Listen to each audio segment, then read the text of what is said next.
Good afternoon all.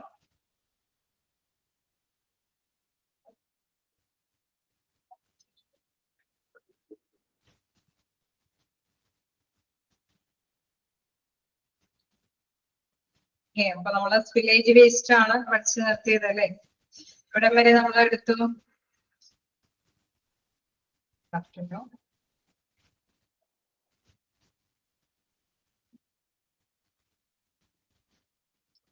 ഇവിടെ വരെ ഞാൻ പഠിച്ചു നിർത്തിയത് സ്പില്ലേജ് വേസ്റ്റ്. എന്താണ് സ്പില്ലേജ് വേസ്റ്റ് എന്ന് ക്ലിയർ ആണോ?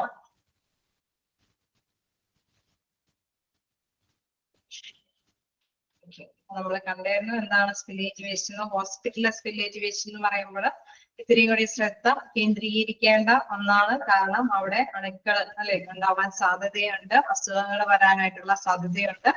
അതുകൊണ്ട് തന്നെ അവിടെ ശ്രദ്ധ കേന്ദ്രീകരിക്കേണ്ട ഒരു ഇടമാണെന്നൊക്കെ നമ്മൾ ഡിസ്കസ് ചെയ്തു. സ്പില്ലേജ് വേസ്റ്റ് എന്ന് പറയുമ്പോൾ നമ്മൾ കണ്ടു എന്താണ് എന്തെങ്കിലും രീതിയിൽ അല്ലെ ഓവർഫ്ലോ വന്ന വേസ്റ്റുകൾ കൈകാര്യം ചെയ്യുമ്പോൾ ഓവർഫ്ലോയോ ലീക്കേജോ വഴി വേസ്റ്റുകൾ മറ്റുള്ള തരത്തിലേക്ക് വരാനായിട്ടുള്ള സാധ്യതകളാണ് സ്പില്ലേജ് വേസ്റ്റ് കൊണ്ട് മീൻ ചെയ്യുന്നത്. നമുക്ക് നെക്സ്റ്റ് നോക്കാനുള്ളത് എന്താണ്? ഷാർപ്പ് സ്പില്ലേജ് വേസ്റ്റ് മാനേജ്മെന്റ് ആണ്. അപ്പൊ ഷാർപ്പ് സ്പില്ലേജ് വേസ്റ്റ് എന്ന് പറയുമ്പോൾ എന്തായിരിക്കും? അല്ലെ ഹോസ്പിറ്റലില് നമുക്കറിയാം നീഡിൽസ്,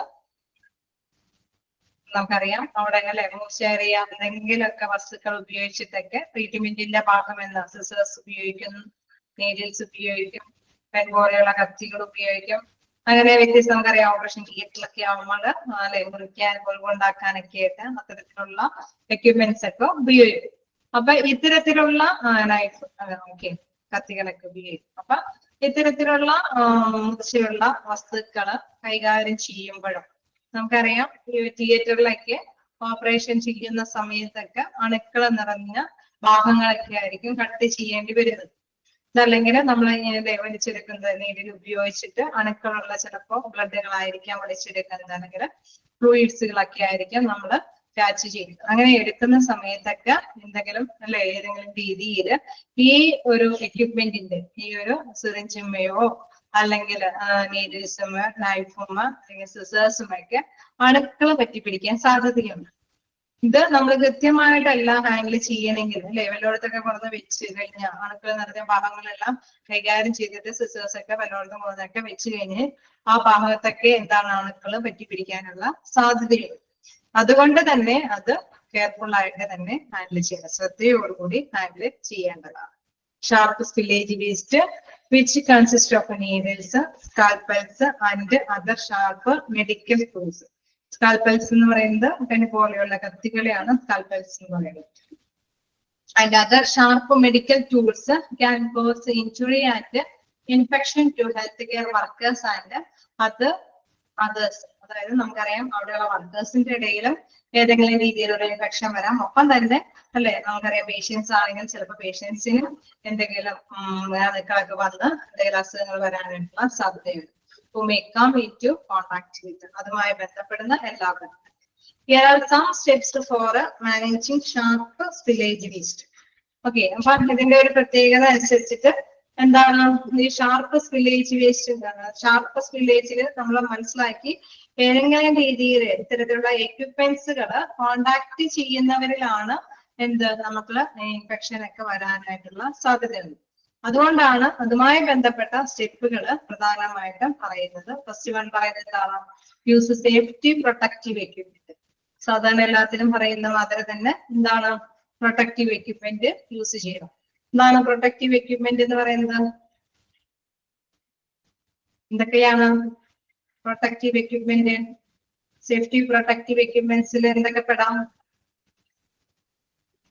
ഓക്കെ, മാസ്ക് പെടാം, പിന്നെ PPE പേഴ്സണൽ പ്രൊട്ടക്റ്റീവ് എക്യുപ്മെന്റ് അല്ലെ, ഗ്ലൗസ്. ഓക്കെ, ഗ്ലൗസുകളൊക്കെയാണ് എന്താണ് പേഴ്സണൽ പ്രൊട്ടക്റ്റീവ് എക്യുപ്മെന്റിൽ വരുന്നത്. അപ്പൊ അത് തന്നെ അത് പ്രധാനമായിട്ടും ഉപയോഗിക്കേണ്ടത് അല്ലെ. ഓപ്പറേഷൻ തിയേറ്ററിലൊക്കെ പോകുമ്പോൾ നമുക്ക് കൃത്യമായിട്ട് അറിയാം എല്ലാവരും തന്നെ ഡോക്ടേഴ്സ് നഴ്സുമാരൊക്കെ പേഴ്സണൽ പ്രൊട്ടക്റ്റീവ് എക്യുപ്മെന്റ് ധരിച്ചിട്ടാണ് അവിടെ കയറാറ് അല്ലെ. ഇതാണ് പറയുന്നത് personal should suitable personal protective equipment that includes gloves and puncture resistant containers. അതായത് നമ്മൾ ഈ ഒരു സിസേഴ്സും നീഡിൽസും നൈഫുകളൊക്കെ കൊണ്ടുവരുന്ന ആ കണ്ടെയ്നർ അതെല്ലാം എന്താണ് പങ്ക്ചർ എന്ന് പറഞ്ഞു കഴിഞ്ഞാൽ അല്ലെ ആ ഒരു ഇതുകള് ആ മൂർച്ചയുള്ള ഭാഗങ്ങളൊന്നും പുറത്തേക്കൊന്നും ആരെയും എന്താണ് ബുദ്ധിമുട്ടിക്കാത്തക്ക വിധത്തിൽ മറ്റുള്ള പുറത്തേക്കൊന്നും വരാത്ത തരത്തിലുള്ള പങ്ക്ചർ ചെയ്തിട്ടുള്ള കണ്ടെയ്നേഴ്സ് ആയിരിക്കണം കൊണ്ടുവരുന്നത്. Then to avoid contact with the waste and avert injury. ആർക്കും തന്നെ അല്ലെ അതിന്റെ ഉള്ളിൽ കൂടെ മുറിവൊന്നും ആർക്കും സംഭവിക്കാൻ പാടില്ല എന്നുള്ള രീതിയിൽ തന്നെ കട്ടിയുള്ള പങ്ക്ചേർഡ് ആയിട്ടുള്ള കണ്ടെയ്നേഴ്സിലായിരിക്കണം നമ്മൾ ഉപയോഗം കഴിഞ്ഞാലും നിക്ഷേപിക്കേണ്ടതും ഉപയോഗത്തിന് മുമ്പും അത്തരത്തിലുള്ള പങ്ക്ചേർഡ് സംഭവത്തിലായിരിക്കണം സൂക്ഷിക്കേണ്ടത്. Then container the spill എന്ന് പറയുന്നത് use a puncture resistant container to pick up carefully any shards and put them in a labeled biohazard bags or a container for a discard. In case puncture എന്ന് പറഞ്ഞു കഴിഞ്ഞാൽ നമ്മള് plastic സംഭവങ്ങളൊക്കെ ഉണ്ടല്ലോ, അതായത് പുറത്തേക്ക് ആർക്കും അല്ല ഇഞ്ചുറീസ് ഒന്നും വരുത്താൻ പാടില്ലാത്ത രീതിയിൽ പങ്ക്ചർ ചെയ്ത കൈ പങ്ക്ചർ ചെയ്തെന്ന് വെച്ച് കഴിഞ്ഞാൽ എന്താണ് കെട്ടിപ്പൂട്ടി വെക്കുക എന്ന് പറയുന്നത്. എന്ന് പറഞ്ഞ മാതിരി തന്നെ ആ ഒരു കണ്ടെയ്നർ നന്നായിട്ട് തന്നെ കവർ ചെയ്ത് അല്ലെ പങ്ക്ചർ ചെയ്ത് അത് ആ എക്യുപ്മെന്റ് എന്താണ് ആരുടെയും മേത്തൊന്നും ഇഞ്ചുറി വരുത്തത്തക്ക വിധത്തിൽ ആവാത്ത രീതിയിൽ ശ്രദ്ധിച്ച് അത് കൈകാര്യം ചെയ്യുന്ന പ്ലാസ്റ്റർ ചെയ്ത കണ്ടെയ്നർ ബോക്സർ ആയിരിക്കും. ഓക്കെ, ക്ലിയർ ആയോ? അപ്പൊ അതാണ് റെസിസ്റ്റന്റ് അല്ലെ, നമ്മൾ മുൻകരുതലായിട്ടാണ് അത് കൈകാര്യം ചെയ്യുന്നത് അല്ലെ. അപ്പൊ ഇതിലെന്താ പറയുന്നത്, വീണ്ടും എന്താ പ്രധാനമായിട്ട് പറയുന്നത്, നമ്മൾ കെയർഫുൾ ആയിട്ട് ഇത് ഹാൻഡിൽ ചെയ്യാൻ വേണം. ഇനി അത് നമ്മൾ വീണ്ടും യൂസബിൾ അല്ല എങ്കിൽ നമുക്ക് ഉപയോഗിക്കാൻ പറ്റൂല എന്നുള്ള വേസ്റ്റുകളാണെങ്കിൽ, ഇത്തരത്തിലുള്ള ഷാർപ്പ് വേസ്റ്റുകളാണെങ്കിൽ അത് കൃത്യമായിട്ട് എവിടെ നിക്ഷേപിക്കണം, ലേബൽഡ് ബയോഹസാർഡ് വേസ്റ്റ് അല്ലെ, അത് നല്ല രീതിയിൽ തന്നെ ലേബൽ ചെയ്തിരിക്കുന്നു, നല്ല കൃത്യമായിട്ട് എഴുതി തയ്യാറാക്കിയിട്ടുണ്ടാവും. ബയോഹസാർഡ് വേസ്റ്റ് ബാഗ് ബിൻ എന്ന് പറഞ്ഞുകൊണ്ട് കൃത്യമായിട്ട് തന്നെ ആ കണ്ടെയ്നേഴ്സിന്റെ പുറത്ത് എഴുതിയിട്ടുണ്ടാവും അതില് ആ വേസ്റ്റുകൾ നിക്ഷേപിക്കണമെന്ന്. Then clear up the spill. Clear up the spill എന്ന് പറയുന്നത് എന്താണ്, use a disinfectant solution to clean the affected area completely. Stick to the manufacturer's directives for the apt concentration and contact time of the disinfectant. അതായത് നമ്മളെപ്പോഴും village അല്ലെ എന്തെങ്കിലും വേസ്റ്റുകൾ ഉണ്ടെങ്കിൽ അത് ക്ലീൻ ചെയ്യേണ്ടത് നമ്മളിപ്പോ പറഞ്ഞ പോലെ ഈ സിസേഴ്സ് ഒക്കെ പെട്ടെന്ന് നമുക്കറിയാം ഓപ്പറേഷൻ തിയേറ്ററിലൊക്കെ പെട്ടെന്ന് അവർക്ക് ഹാൻഡിൽ ചെയ്തേരെ കൈമാറ്റം ചെയ്തിട്ട് വേണം ഇതൊക്കെ ചെയ്യാനായിട്ട്. ചിലപ്പോ ഒരു പക്ഷേ അബദ്ധവശാൽ എങ്ങാനും താഴേക്കൊക്കെ വീണ് പോയാൽ നമുക്കറിയാം അവിടെയൊക്കെ അണുക്കൾ വരാനായിട്ടുള്ള സാധ്യതയുണ്ട് അല്ലെ, എവിടേക്ക് ഇങ്ങനെ വെച്ചു പോവുകയോ ഒക്കെ ചെയ്യാം. അതായത് കറക്റ്റ് ആയിട്ടുള്ള ബയോഹസാർഡ് വേസ്റ്റ് പിന്നിലോ അല്ലാത്ത രീതിയിലൊക്കെ നിക്ഷേപിക്കേണ്ട അവസ്ഥ വരികയാണ്. പെട്ടെന്ന് തന്നെ അവർക്ക് അത് കൈകാര്യം ചെയ്യേണ്ട അവസ്ഥയൊക്കെ വന്നു കഴിഞ്ഞാല് കൃത്യമായിട്ട് തന്നെ എന്താണ് അവിടെ അണുക്കൾ വരാനായിട്ടുള്ള സാധ്യതയുണ്ട്. അപ്പൊ അവിടെ എന്ത് ചെയ്യണം, ക്ലിയർ ചെയ്യും അല്ലെ, അവിടെയുള്ള അണുക്കളെ നശിപ്പിച്ച് കളയും. അതിനു വേണ്ടിയിട്ട് എന്താണ് ഡിസിൻഫെക്ടന്റ് സൊല്യൂഷൻ, അതായത് ആണ് നശീകരണം നടത്തേണ്ട സൊല്യൂഷൻ ലായനി ഉപയോഗിക്കേണ്ടതായിട്ട് വരും. Then എന്താണ് stick of the manufacturer's directive for the active concentration and contact tag to the disinfectant. നമ്മൾ ഏതിന്റെ അല്ലെ ഡിസിൻഫെക്ടന്റ് ആയിട്ട് ഉപയോഗിക്കുന്ന ഏതൊരു പദാർത്ഥത്തിലും അത് നിർമ്മിച്ചിരിക്കുന്ന മാനുഫാക്ചേഴ്സ് പറയുന്ന അളവിൽ ആയിരിക്കണം ആ സാധനങ്ങൾ അല്ലെ, ആ ഒരു സൊല്യൂഷൻ നമ്മൾ ഉപയോഗിക്കാനുള്ളത് വേണ്ടിയിരിക്കുന്നത്. അത് പറയുന്ന സമയം അവിടെ നിശ്ചിതമായി നമുക്കറിയാം ഏതൊരു പെട്രോൾ ആണെങ്കിലും എന്താണെങ്കിലും ഇത്രയും വെള്ളത്തിൽ ഇത്രയും കലക്കി അത് അണുക്കളെ നശിപ്പിച്ച് കളയും. അത് മിക്കവാറും ഏതൊരു സംഭവമാണെങ്കിലും ഏതൊരു സൊല്യൂഷൻ ആണെങ്കിലും അതിന് പുറത്ത് ലേബിൾ ചെയ്തിട്ടുണ്ടാവും. അത് അവർ മാനുഫാക്ചേഴ്സ് പറയുന്ന രീതിയിൽ തന്നെ അത് യൂസ് ചെയ്യണം, അങ്ങനെ അണുവിമുക്തമാക്കണം. Then getting rid of waste. ഇതാണ് rid എന്ന് പറയുമ്പോൾ മുക്തമാക്കുക, വേസ്റ്റിൽ നിന്ന് മുക്തമാക്കി എടുക്കണം. All materials that come into contact with the sharps village should be got rid of dangerous waste in labeled biohazard bags or containers. അതായത് എല്ലാത്തിലും നമ്മൾ നേരത്തെ പറയുന്ന മാതിരി തന്നെ ഇപ്പൊ ഏതെങ്കിലും ഒരു പ്ലേസിൽ അങ്ങനെ വീണ് അല്ലെ സൊല്യൂഷനൊക്കെ ഉപയോഗിച്ച് നമ്മൾ അത് ആ ഒരു ഭാഗമൊക്കെ ഏതെങ്കിലും പാഡൊക്കെ അബ്സോർബ്ഡ് പാഡൊക്കെ ഉപയോഗിച്ചിട്ട് ക്ലീൻ ചെയ്യുകയാണെങ്കിൽ അങ്ങനെ ക്ലീൻ ചെയ്യുന്ന മെറ്റീരിയൽസ് എവിടെ നിക്ഷേപിക്കണം, അങ്ങനെ അവിടെ ആ ഭാഗം ക്ലിയർ ചെയ്യുന്ന ക്ലീൻ ചെയ്യുന്ന മെറ്റീരിയൽസ് ഒക്കെ എവിടെ നിക്ഷേപിക്കണമെന്നാ പറയുന്നത്? നിങ്ങളിങ്ങനെ ഞാൻ മാത്രം പറഞ്ഞുകൊണ്ടിരുന്ന ചിലപ്പോൾ ആക്റ്റീവായിട്ട് ഇത് കേട്ടുകൊണ്ട് പോയാൽ ഉറക്കം വരുന്ന അവസ്ഥ വരും. അതുകൊണ്ടാണ് ഞാൻ ഇടയ്ക്ക് നിങ്ങളോട് ചോദിക്കുന്നത്. അപ്പൊ ഇങ്ങനെ വേസ്റ്റുകൾ അല്ലെ, ഇങ്ങനെ ഏതെങ്കിലും ഒരു ഭാഗത്ത് ആക്കിക്കൊണ്ട് അങ്ങനെ അവിടെ ക്ലിയർ അപ്പ് ചെയ്യാൻ ഉപയോഗിച്ചിരിക്കുന്ന മെറ്റീരിയൽസ് ഒക്കെ, വസ്തുക്കളൊക്കെ എവിടെ നമ്മൾ നിക്ഷേപിക്കേണ്ടതായിട്ട് വരും? ബയോഹസാർഡ് ബാഗ്സിൽ അല്ലെ. അത് നമ്മള് അപകടകരമായിട്ടുള്ള ബയോഹസാർഡ് ബാഗ്സിൽ നിന്ന് ലേബൽ ചെയ്തിരിക്കുന്ന കണ്ടെയ്നേഴ്സിൽ നിക്ഷേപിക്കേണ്ടതായിട്ട് വരും. അപ്പൊ ഈ ഒരു കാര്യത്തിൽ നിങ്ങൾക്ക് മനസ്സിലാക്കേണ്ട ഒരു കാര്യം എന്ന് പറയുന്നത്, ഈ ഒരു ഷാർപ്പ് അല്ലെ സ്പില്ലേജ് എന്ന് പറയുന്നതും ഡേഞ്ചറസ് തന്നെയാണ്. അണുക്കളെ പറ്റിപ്പിടിക്കാനായിട്ടുള്ള സാധ്യതയുള്ളതാണ്. അത് കെയർലെസ് ആയിട്ടൊന്നും എല്ലാവരും വീണ് പോയാലും ആ ഭാഗത്തും അണുക്കൾ ഉണ്ടാവാൻ സാധ്യതയുണ്ട്. അതുകൊണ്ട് തന്നെ ആ ഭാഗം സൊല്യൂഷൻ ഉപയോഗിച്ചിട്ട് തന്നെ ക്ലിയർ ചെയ്യണം. ക്ലിയർ ചെയ്യാൻ ഉപയോഗിക്കുന്ന വസ്തുക്കളൊക്കെ ബയോഹസാർഡ് ബാഗ്സിൽ അല്ലെ അതില് നിക്ഷേപിക്കേണ്ടതുണ്ട്. അതോടൊപ്പം തന്നെ അല്ലെ ഈ ഷാർപ്പ് വസ്തുക്കൾ അതും നമ്മൾക്ക് നശിപ്പിച്ച് കളയേണ്ടതാണെങ്കിലും ബയോഹസാർഡ് ബാഗ്സ് ബിന്നിലാണ് നിക്ഷേപിക്കേണ്ടത്. Then report the spill. അതായത് spill should be detailed to the relevant staff or personnel for documentation and investigation. ഇങ്ങനെയുള്ള ഒരു സ്പില്ലേജ് സംഭവിച്ചുവെങ്കിൽ അത് കൃത്യമായിട്ട് തന്നെ ഹാൻഡിൽ ചെയ്തിട്ടുണ്ടെന്ന് ഉറപ്പുവരുത്താനായിട്ട് ഇൻവെസ്റ്റിഗേഷൻ പരിശോധനകൾക്ക് വിധേയമാക്കിയിട്ട് ഓക്കെ കറക്റ്റ് ആയിട്ട് തന്നെയാണ് ഈ ഒരു അണുക്കൾ നശിപ്പിച്ച് കളഞ്ഞിരിക്കുന്നത്, സ്റ്റെപ്പ് ബൈ സ്റ്റെപ്പ് ആയിട്ട് തന്നെയാണ് അവര് അത് കൈകാര്യം ചെയ്തിരിക്കുന്നത് എന്ന് ഉറപ്പുവരുത്തി അല്ലെ ഡോക്യുമെന്റേഷൻ പേപ്പർ വർക്ക് ഒക്കെ നടത്താൻ വേണ്ടിയിട്ട് റിപ്പോർട്ട് സ്പില്ലാണ് ലാസ്റ്റ് വരുന്ന സ്റ്റെപ്പിൽ പറയുന്നത്. അപ്പൊ ഓക്കെ, ഇങ്ങനെ ഒരു സ്പില്ലേജ് സംഭവിച്ചു കഴിഞ്ഞാൽ ഫസ്റ്റ് സ്റ്റെപ്പ് എന്താണ്? അത് അവിടെ പ്രൊട്ടക്റ്റീവ് ആയിട്ടുള്ള എക്യുപ്മെന്റ്സ് ധരിച്ചിട്ട് അത് കൈകാര്യം ചെയ്യാനായിട്ട് പോവുക.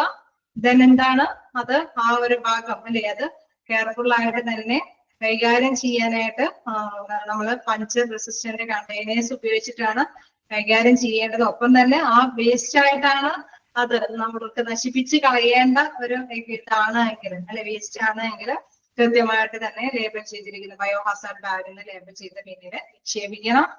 ദെൻ എന്താണ് ക്ലിയർ അപ്പ് ദ സ്പിൽ എന്ന് പറയുമ്പോൾ ആ ഒരു ഭാഗം ഏതെങ്കിലും ഒരു ഭാഗത്ത് ഇത് അല്ലെ ഈ അണുക്കൾ വന്നിട്ടുണ്ട് എന്ന് നോട്ടബിൾ ആണ് എങ്കിൽ ആ ഭാഗം കൃത്യമായിട്ട് തന്നെ മതിയായ സൊല്യൂഷൻ ഉപയോഗിച്ചിട്ട് ക്ലിയർ ചെയ്യണം.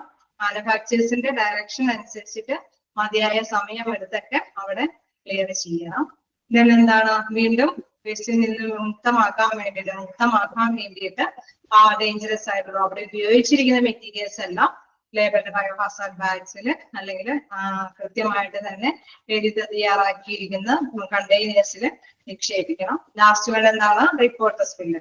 ഇങ്ങനെയുള്ള സ്പില്ലേജുകൾ കറക്റ്റ് ആയിട്ട് സ്റ്റെപ്പ് ബൈ സ്റ്റെപ്പ് ആയിട്ടാണ് ഹാൻഡിൽ ചെയ്തേക്കുന്നത് എന്ന് ഡോക്യുമെന്റേഷൻ ഒക്കെ അല്ലെ എഴുതി തയ്യാറാക്കി മതിയായ സ്റ്റാഫിനെ നിയമിച്ചിട്ടുണ്ടാവും. അവർ തന്നെ അത് കൈകാര്യം ചെയ്യേണ്ടതായിട്ട് വരും. ഇത്രയാണ് ഷാർപ്പ് സ്പില്ലേജ് വേസ്റ്റ് മാനേജ്മെന്റില് പറയുന്നത്. നമ്മൾ വായിച്ചു നോക്കാം. എന്തെങ്കിലും ഡൗട്ട് ഉണ്ടെങ്കിൽ ചോദിക്കാം.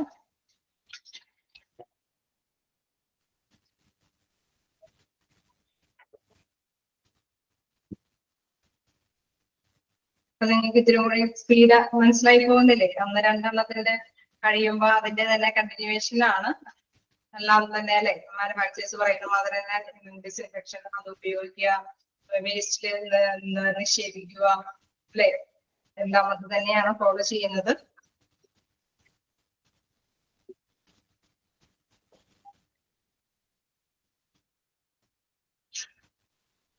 കണ്ടിന്യൂ ചെയ്തോട്ടെ.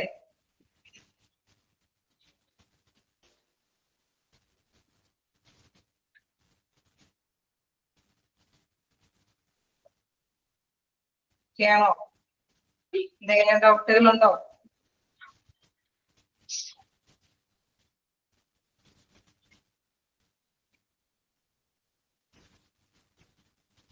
കണ്ടിന്യൂ ചെയ്തോട്ടെ. നിങ്ങളുടെ ഭാഗത്തുനിന്ന് ഓക്കെ.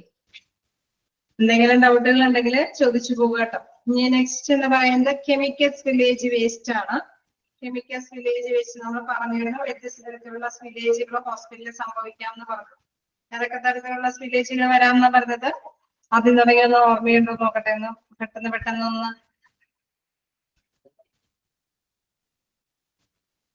ആക്റ്റീവ് ആണോ എന്ന് അറിയാനും കൂടിയാണ് ഏതൊക്കെ തരത്തിലുള്ള സ്പില്ലേജ് വേസ്റ്റുകൾ സംഭവിക്കാം?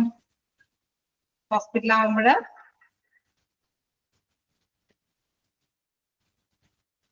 നിങ്ങളൊന്നും ഇല്ലേ അവിടെ?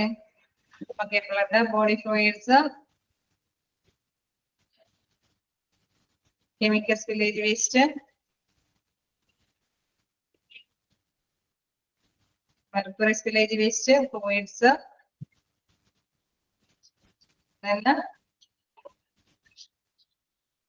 പറഞ്ഞു പോയിട്ടില്ല അല്ലെ? ഞാൻ ഒന്നിച്ച് പറഞ്ഞായിരുന്നു, പക്ഷെ ഷാർപ്സ് സ്പില്ലേജ് വേസ്റ്റ്. ഓക്കെ, അപ്പൊ നമ്മള് ഇനി കുറച്ചും കൂടി ഉണ്ട്. എന്തായാലും അതിലെ മറ്റൊരു സ്പില്ലേജ് വേസ്റ്റ് ആണ് എന്ത്? Chemical spillage waste. ഇത് കേൾക്കാനായിട്ട് കേട്ടിരിക്കാന്ന് പറയുന്നത് ചെറിയ ബോറാണ്, എന്നാലും നിങ്ങൾ ഒന്ന് കോർഡിനേറ്റ് ചെയ്യാം അല്ലെ? ഒന്നിച്ച് നിന്ന് കഴിഞ്ഞാൽ നമുക്ക് എളുപ്പത്തിൽ പറഞ്ഞു തീർക്കാം. അല്ലെങ്കിൽ എന്താ പറയുക, ഞാൻ വീണ്ടും ഇങ്ങനെ പറഞ്ഞുകൊണ്ടിരിക്കും, കാരണം നിങ്ങൾക്ക് മനസ്സിലായോ മനസ്സിലായില്ലേ എന്ന് ഓർത്തിട്ടാണ് പറഞ്ഞുകൊണ്ടിരിക്കുക. അപ്പൊ എന്തായാലും നെക്സ്റ്റ് നോക്കാം, കെമിക്കൽ സ്പില്ലേജ് വേസ്റ്റ്. നമുക്ക് ഇത് കേൾക്കുമ്പോൾ തന്നെ അറിയാം അല്ലെ, ഇത്തിരി കൂടി ഡേഞ്ചറസ് ആണ്. കെമിക്കൽ എന്ന് പറയുമ്പോഴൊക്കെ ഇച്ചിരി ഡേഞ്ചറസ് ആണ് അല്ലെ? അപ്പൊ അതുകൊണ്ട് തന്നെ നമ്മൾ ഇത്തിരി കൂടി നല്ല ശ്രദ്ധ കേന്ദ്രീകരിക്കേണ്ട ഒരു വേസ്റ്റ് ആണ്. അപ്പൊ ഫസ്റ്റ്ലി എന്താ പറയുന്നത്, evaluate the state soon like minor or major spill. ആദ്യം തന്നെ വിലയിരുത്തേണ്ടതുണ്ട് എന്താണ് ഈ വന്നിരിക്കുന്ന വേസ്റ്റ് എന്ന് പറയുന്നത്, ചെറിയ രീതിയിലുള്ള സ്പില്ലേജ് ആണോ, മേജർ വലിയ അപകടകരമായിട്ടുള്ള സ്പില്ലേജ് ആണോ, അതായത് ഒരുപാട് കെമിക്കൽ സ്പ്രെഡ് ചെയ്തിട്ടുണ്ടോ, അല്ലെങ്കിൽ ചെറിയ രീതിയിലുള്ള കെമിക്കലിന്റെ സ്പ്രെഡ് ആണോ സംഭവിച്ചതെന്ന് ആദ്യം തന്നെ എവാലുവേറ്റ് ചെയ്യേണ്ടത്. ഫസ്റ്റ്ലി എന്താണ്, evaluate the state zone like minor or major spill. അപ്പൊ first point of chemical spillage waste management എന്ന് പറയുമ്പോൾ ഫസ്റ്റ് സ്റ്റെപ്പ് എന്താണ്, evaluate the state zone like minor or major spill. അത് ജസ്റ്റ് ഒന്ന് അണ്ടർലൈൻ ചെയ്യാം. അപ്പൊ നെക്സ്റ്റ് എന്താണ്, എവിക്ട് ദ ഏരിയ. എന്തായാലും നമുക്കറിയാം ഇത്തിരി കൂടി ശ്രദ്ധ കേന്ദ്രീകരിക്കേണ്ടതാണ്. അതുകൊണ്ട് തന്നെ അവിടെ നിന്ന് എത്രയും പെട്ടെന്ന് മാറി നിൽക്കുക. എവിക്ട് ദ ഏരിയ എന്ന് പറഞ്ഞാൽ മാറി നിൽക്കുക ആ ഏരിയയിൽ. If the spill is important, evict the area and call emergency services. ഇത് വളരെ പ്രധാനപ്പെട്ട ഒന്നായതുകൊണ്ട് തന്നെ എമർജൻസി സർവീസിന് വേണ്ടിയിട്ട് ആദ്യം തന്നെ മാറി നിന്നിട്ട് എമർജൻസി സർവീസിനെ അല്ലെ, നമുക്കറിയാം ഫയർഫോഴ്സും കാര്യങ്ങളൊക്കെ എന്നുള്ള മാത്രമേ തന്നെ എത്രയും പെട്ടെന്ന് തന്നെ അറിയിക്കേണ്ടതായിട്ട് അറിയിക്കുക. Then wear protective equipment. നമുക്കറിയാം അവിടെ കൈകാര്യം ചെയ്യാനായിട്ട് ആരെങ്കിലും ഒന്ന് അല്ലെ ശ്രദ്ധ കേന്ദ്രീകരിച്ച് നിൽക്കേണ്ടതല്ല. എന്തെങ്കിലും സംഭവിക്കുന്നുണ്ടോ എന്ന് എങ്ങനെയുണ്ട് അല്ലെ? പ്രധാനമായിട്ടും അങ്ങനെയുള്ളവരെ എന്ത് ചെയ്യണം, ആദ്യം തന്നെ പേഴ്സണൽ പ്രൊട്ടക്റ്റീവ് എക്യുപ്മെന്റ് ധരിക്കുക അല്ലെ? അപ്പൊ personal should use suitable personal protective equipment. അങ്ങനെ എന്തൊക്കെ പെടാം, ലൈക്ക് ഗ്ലൗസ്, ഗൂഗിൾസ്, നമ്മൾ നേരത്തെ പറഞ്ഞ മാതിരി അതിന് പറ്റിയ അല്ലെ, അത് കണ്ണിലേക്കൊന്നും ആവാതിരിക്കാൻ വേണ്ടിയിട്ട് ശ്രദ്ധിക്കുന്ന ഗൂഗിൾസുകൾ, റെസ്പിറേറ്റേഴ്സ് അല്ലെ, ഇരട്ട മാസ്ക്, ഭയങ്കര ഒട്ടും സാധാരണ രീതിയിലുള്ള മാസ്കുകൾ അല്ലാത്ത രീതിയിൽ ഇച്ചിരി കൂടി അഡ്വാൻസ്ഡ് ആയിട്ടുള്ള റെസ്പിറേറ്ററി മാസ്കുകളൊക്കെ ഉപയോഗിക്കാം. Before going to the spill to avoid a connection with the chemical and avoid the inhalation of a chemical smoke. പ്രധാനമായിട്ടും ഇങ്ങനെ ശ്രദ്ധ കേന്ദ്രീകരിക്കാൻ വേണ്ടി എന്താണ് സംഭവിച്ചിരിക്കുന്നതെന്ന് ശ്രദ്ധിക്കാൻ വേണ്ടിയിട്ട് പോകുന്ന ഈ ഒരു പേഴ്സൺ ആണെങ്കിൽ കൂടി ആ വ്യക്തി എപ്പോഴും എന്താണ് കെമിക്കൽ നിന്നും അലേർട്ട് അല്ലെ, ഇച്ചിരി കൂടി അതിനോട് ചേർന്ന് നിൽക്കാതെ തന്നെ എന്താണ്, അല്ലെങ്കിൽ അവിടെയുള്ള പുകകളൊന്നും ശ്വസിക്കാതെ തന്നെ എല്ലാ പേഴ്സണൽ പ്രൊട്ടക്റ്റീവ് എക്യുപ്മെന്റ് ധരിച്ചിട്ട് അവിടെ ഒന്ന് വീക്ഷിച്ചുകൊണ്ടിരിക്കുക. എന്താണ് contain the spill. Contain the സ്പില്ലിൽ എന്താ പറയുന്നത്, ഇപ്പൊ ചെറിയൊരു മേജർ അല്ലെ, ചെറിയൊരു സ്പില്ലേജ് ആണ് സംഭവിക്കണമെങ്കിൽ നമുക്കറിയാം അവിടെ നമുക്ക് പറ്റാവുന്ന രീതിയിൽ അവേർട്ട് എന്ന് പറഞ്ഞു കഴിഞ്ഞാൽ മാറി നിൽക്കുക എന്നുള്ളതാണ്. വ്യക്തിഗത ഏരിയ എന്ന് പറയുമ്പോൾ മാറി നിൽക്കുക എന്നുള്ളതാണ്.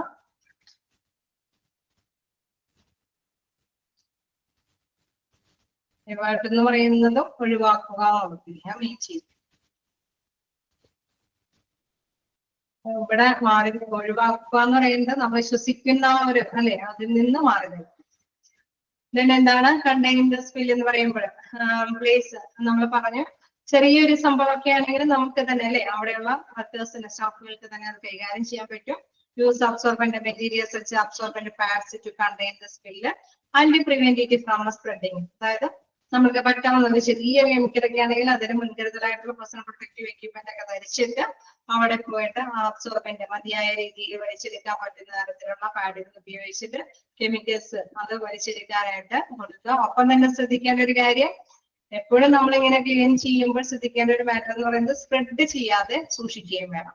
Present material in label the dangerous waste bag of the container for discarding. അതിനുശേഷം നമുക്കറിയാം ഇങ്ങനെ വേസ്റ്റ് കൈകാര്യം ചെയ്യാൻ ഉപയോഗിച്ചിരിക്കുന്ന മെറ്റീരിയൽസ് എല്ലാം കൃത്യമായിട്ട് തന്നെ ലേബൽ ചെയ്തിരിക്കുന്ന വേസ്റ്റിൽ എന്തെന്ന് ലേബൽ ചെയ്തിരിക്കുന്ന waste material in labelled dangerous waste അല്ലെ, നമ്മൾ നേരത്തെ കണ്ട ബയോഹസാർഡ് വേസ്റ്റ് എന്ന് കണ്ട ഇത് ഡേഞ്ചറസ് വേസ്റ്റ് ബാഗ് എന്നുള്ള അതിൽ തന്നെ അവിടെ കൈകാര്യം ചെയ്തിരിക്കുന്ന മെറ്റീരിയൽസ്, അവിടെ ക്ലീൻ ചെയ്യാൻ ഉപയോഗിച്ചിരിക്കുന്ന മെറ്റീരിയൽസ് ഒക്കെ ഡേഞ്ചറസ് വേസ്റ്റ് ബാഗ് ബിന്നിൽ നമ്മൾ നിക്ഷേപിക്കേണ്ടതായിട്ട് വരും. ഓക്കെ, അതാണ് ഇവിടെ ശ്രദ്ധിക്കേണ്ട ഒരു പോയിന്റ്. അണ്ടർലൈൻ ചെയ്യുക. Place the materials in the label dangerous waste bag of the container for discarding. Then എന്താണ് clean up the spill. Use a suitable spill kit or a sticker to the manufacturer's directives for the exact use of absorbent materials to clean up the spill. അതായത് ഈ ഇത്തരത്തിലുള്ള waste കൈകാര്യം ചെയ്യാനായിട്ട് നമുക്കറിയാം ഒരു എന്താ പറയുക ടൂൾ കിറ്റ് എന്ന് പറയില്ലേ എന്ന് പറഞ്ഞ മാത്രമേ തന്നെ ഒരു കിറ്റ്, അതായത് ഏതൊക്കെ സൊല്യൂഷൻ ആണോ എന്തൊക്കെ രീതിയിലാണോ ഈ കെമിക്കല് അണുമുക്തമാക്കാനായിട്ട് പറ്റുന്നത് അതെല്ലാം അടങ്ങിയിരിക്കുന്ന കിറ്റ് അത് ഉപയോഗിച്ചിട്ട് അത് കൈകാര്യം ചെയ്യുക. Be cautious not to spread the chemical at the time of cleaning. എപ്പോഴും ശ്രദ്ധിക്കേണ്ട ഒരു കാര്യം അത് ക്ലീൻ ചെയ്യുമ്പോൾ മറ്റു പ്ലേസുകളിലേക്കൊന്നും വ്യാപിക്കുന്നില്ല എന്ന് ഉറപ്പുവരുത്തിയിട്ട് അത് കിറ്റ് ഉപയോഗിച്ചിട്ട് കിറ്റിൽ എന്തൊക്കെ ഉണ്ടോ ഐറ്റംസ് ഉണ്ടോ അത് ഉപയോഗിച്ചിട്ട് തന്നെ ക്ലീൻ ചെയ്യുക. എന്താണ് ക്ലീൻ അപ്പ് ദ സ്പില്ലിൽ വീണ്ടും പറയുന്ന ഒരു കാര്യം കൂടിയുണ്ട്. Use suitable spill kits to or stick to the manufacturer's directives for the exact use of absorbent material to clean up the spill. അതായത് നമ്മൾ എല്ലാത്തിനും പറയുന്ന മാത്രമേ ഏത് കിറ്റ് ആണെങ്കിലും ആ കിറ്റിന്റെ പുറത്ത് കൃത്യമായിട്ട് തന്നെ മാനുഫാക്ചേഴ്സ് അത് ഉണ്ടാക്കിയിരിക്കുന്ന അല്ലെ മാനുഫാക്ചേഴ്സ് അത് അവര് പറയുന്ന രീതിയിൽ അനുസരിച്ചിട്ട് തന്നെ അത് ഉപയോഗിക്കാനായിട്ട് നമുക്കറിയാം. എന്ത് സാധനമാണെങ്കിലും അല്ലെ അത് മനസ്സിലാക്കി അത് എങ്ങനെ ഉപയോഗിക്കണമെന്ന് അതിന്റെ നിർമ്മാതാക്കള് അതിന്റെ കൂടെ പറഞ്ഞു വെച്ചിട്ടുണ്ട്. അത് സ്റ്റിക്ക് അല്ലെ ആ ലേബിൾ ചെയ്ത് കൊടുത്തിട്ടുണ്ടാവും. അതേമാതിരി തന്നെ അത് എത്ര സമയം ഉപയോഗിക്കണമെന്ന് അവര് അതിൽ നിർദ്ദേശിച്ചിട്ടുണ്ട്. അതെല്ലാം അതനുസരിച്ചിട്ട് തന്നെ ഉപയോഗിച്ച് അവിടെയുള്ള അണുക്കളെല്ലാം അല്ലെ കെമിക്കൽസ് ആയിട്ടുള്ള ഘടകങ്ങളെല്ലാം നശിപ്പിച്ച് കളയുക എന്നുള്ളതാണ്. എപ്പോഴും ഇങ്ങനെ ക്ലീൻ ചെയ്യുമ്പോൾ ശ്രദ്ധിക്കേണ്ടത് ഒരിക്കലും മറ്റുള്ളവർക്ക് സ്പ്രെഡ് ചെയ്യുന്നില്ല എന്ന് ഉറപ്പുവരുത്തുക. Then disposal of a waste. നമ്മൾ നേരത്തെ പറഞ്ഞു അല്ലെ ഡേഞ്ചറസ് വേസ്റ്റ് എന്നുള്ള ലേബൽ ചെയ്ത് പിന്നിലേക്ക് നിക്ഷേപിക്കണം. അത് തന്നെയാണ് പറയുന്നത്. All materials that are coming into contact with the chemical should be thrown away. Dangerous waste into labeled bags or containers. Case നമുക്കറിയാം ഏതെങ്കിലും ഒരു പ്ലേസിലൊക്കെ ആണെങ്കിൽ നമ്മൾ നേരത്തെ പറഞ്ഞു അല്ലെ ആ ഭാഗത്ത് ക്ലീൻ ചെയ്യാനൊക്കെ ആയിട്ട് മാനുഫാക്ചേഴ്സ് തരുന്ന സൊല്യൂഷനൊക്കെ ഉപയോഗിക്കും. ഇൻ കേസ് ചിലപ്പോഴൊക്കെ ചില എന്തെങ്കിലും അല്ലെ നമുക്ക് ഉപയോഗിക്കാം നമുക്ക് നശിപ്പിച്ച് കളയാൻ പറ്റുന്ന തരത്തിലുള്ള എന്തെങ്കിലും പേപ്പേഴ്സോ അല്ലെങ്കിൽ എന്തെങ്കിലും തുണികളിലോ അങ്ങനെ എന്തെങ്കിലുമൊക്കെ ആണെന്ന് വീണെങ്കിൽ നമ്മൾ എന്ത് ചെയ്യും? അങ്ങനെ വരികയാണെങ്കിൽ അത് എന്ത് ചെയ്യും? അത്തരം വസ്തുക്കളെല്ലാം എവിടെ നിക്ഷേപിക്കും? അതൊക്കെ ഡിസ്പോസ് ചെയ്യും. അത് എവിടെയാണ് അത് നശിപ്പിച്ച് കളയാനായിട്ട് നിക്ഷേപിക്കുന്നത്? ഡേഞ്ചറസ് വേസ്റ്റ് എന്ന് ലേബൽ ചെയ്ത ബാഗുകളിൽ അത് അതിലേക്ക് നിക്ഷേപിക്കണമെന്നുള്ളതാണ്. അതായത് നമ്മൾ അത് നിങ്ങൾക്ക് മനസ്സിലാക്കി കാണുമെന്ന് വിചാരിക്കുന്നു. ഏതെങ്കിലും ഒരു പ്ലേസിലാണെങ്കിൽ നമുക്ക് ആ കെമിക്കല് അത് ചെറിയൊരു രീതിയിലുള്ള ചോർച്ചയ്ക്കാണെങ്കിൽ അത് മതിയായ അബ്സോർബന്റ് പാടുകളും മാനുഫാക്ചേഴ്സ് തരുന്ന സൊല്യൂഷൻസ് ഒക്കെ ഉപയോഗിച്ചിട്ട് അവര് പറയുന്ന അളവിലെല്ലാം അവര് പറയുന്ന സമയമൊക്കെ ഉപയോഗിച്ച് ആ സൊല്യൂഷൻ ഒക്കെ ഉപയോഗിച്ച് ക്ലീൻ ചെയ്തെടുക്കുക. ആ ഭാഗം ക്ലീൻ ചെയ്യുക. ആ ഉപയോഗിച്ചിരിക്കുന്ന മെറ്റീരിയൽസ് എല്ലാം ബയോ ഹസാർഡ് അല്ല ഡേഞ്ചറസ് ഹസാർഡ് ലേബൽ ചെയ്ത് പിന്നില് നിക്ഷേപിക്കാം. ഒപ്പം തന്നെ ചെറിയ രീതിയിൽ അല്ലെ നമുക്ക് ഉപയോഗിക്കാൻ തിരിച്ചുപയോഗിക്കാൻ പറ്റാത്ത തരത്തിലുള്ള സാധനങ്ങളൊക്കെ ഉണ്ടെങ്കിൽ അത്തരത്തിലുള്ള വസ്തുക്കളും ഇതേമാതിരി തന്നെ ഡേഞ്ചറസ് വേസ്റ്റിന് ലേബൽ ചെയ്ത ബാഗുകളിൽ നിക്ഷേപിക്കണം എന്നുള്ളതാണ് ഇവിടെ പറയുന്നത്. Dispose of waste. All materials that are coming into contact with the chemical should be thrown away dangerous waste into labeled bags or containers. Then another to local, state and federal regulations for the disposal of a dangerous waste. വീണ്ടും ഒരു കാര്യം കൂടി important ആയിട്ടുള്ളതുണ്ട്. Just ഒന്ന് നിങ്ങൾ underline ചെയ്ത് പോകാം. അതായത് നമ്മൾ ഈ ഇത്തരത്തിലുള്ള ഡേഞ്ചറസ് വേസ്റ്റ് നശിപ്പിച്ച് കളയുന്നതിന് ചിലരുടെ പെർമിഷനൊക്കെ വേണ്ടി വരും.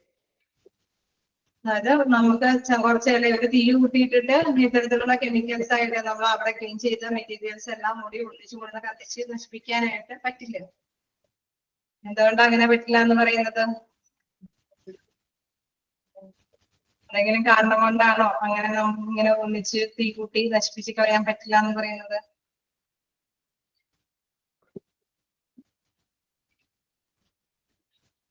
എല്ലാവരും ഇവിടെ ഇല്ലേ?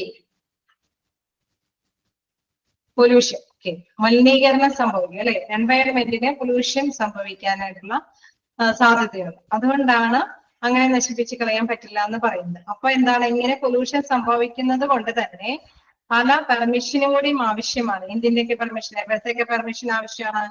Local, state and federal regulations അല്ലെ, അവരുടെയൊക്കെ നിയമ നടപടികൾക്ക് വിധേയമായിരിക്കും. നമുക്കറിയാം പഞ്ചായത്താണോ മുനിസിപ്പാലിറ്റി അല്ലെങ്കിൽ സ്റ്റേറ്റിന്റെ അല്ലെ നമ്മുടെ ജില്ലാപരമായിട്ടുള്ള എന്തെങ്കിലും ഇതുണ്ടെങ്കിൽ നമുക്ക് എന്തെങ്കിലും അനുമതി വേണമെങ്കിൽ അല്ലെങ്കിൽ ഭരണപരമായിട്ടുള്ള രീതിയിലുള്ള എന്തെങ്കിലും റെഗുലേഷൻസ് നിയമ നടപടികൾക്ക് വിധേയമാകേണ്ടതുണ്ടെങ്കിൽ അതിനെല്ലാം ഉൾക്കൊണ്ടുകൊണ്ട് അതെല്ലാം പാലിച്ചുകൊണ്ട് വേണം ഇത്തരത്തിലുള്ള വേസ്റ്റുകളെ നശിപ്പിച്ച് കളയാൻ പാടുള്ളൂ എന്നത്.